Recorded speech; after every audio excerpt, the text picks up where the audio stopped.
Avropanın digər ölkələrindən fərqli olaraq, İtaliyada klassik feodalizm dövründə mərkəzləşdirilmiş dövlət yaranmadı.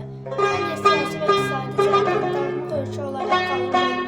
Buna baxmayaraq, İtaliya şəhərləri çoxluğu ilə seçilirdi. Burada 350 şəhər var idi. İlk və 70 orta əsrlərdə İtaliya şəhərlər ölkəsi kimi tanınırdı.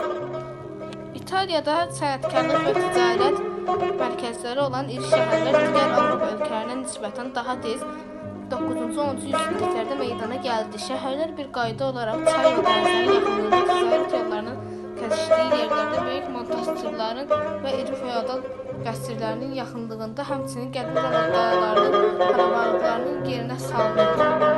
Şəhər sakinləri başlıca olaraq sənətkarlıq və ticarətlə məşğul olsalar da, hələ uzun müddət kənd təsərrüfatı ilə əlaqəni üzməmişdilər. Qala divarlarından xaricdə taxıl zəmirləri, bağ və bostanlar yerləşirdi. Otaqlarda mal-qara sürüləri otlayırdı. Qala divarları ilə əhatə olunmuş şəhərlərinin ərazisi kiçik olduğundan burada evləri 2-3 mərtəbəli tikirdilər. Qərb ölkələrindəki şəhərlərlə müqayisədə burada su kəmərləri və kanalların sınırlılığı nəticəsində təmizlik baş alıb gedirdi. Şəhərlərdə yeganə görünüşü bazar meydanı idi. Meydanın yanında şəhərin baş hissəsi yerləşirdi. Şəhərlərdə istehsal olunan məhsulların əksəriyyəti emalatxanalarda hazırlanırdı.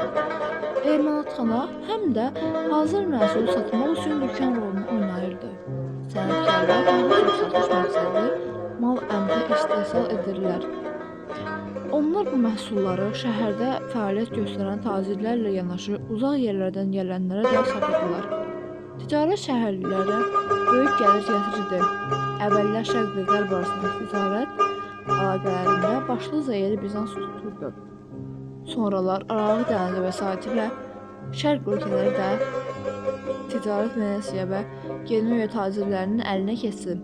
Onların ticarət əlaqəsi saxladığı şərq ölkələrindən biri də Azərbaycan idi. Şəhərlərin salındığı torpaqlar adətən feodallara məxsus olurdu. Onlar şəhər əhalisinin senyoru hesab edilirdi. Buna görə də onlar şəhərlilərdən vergi alırdı.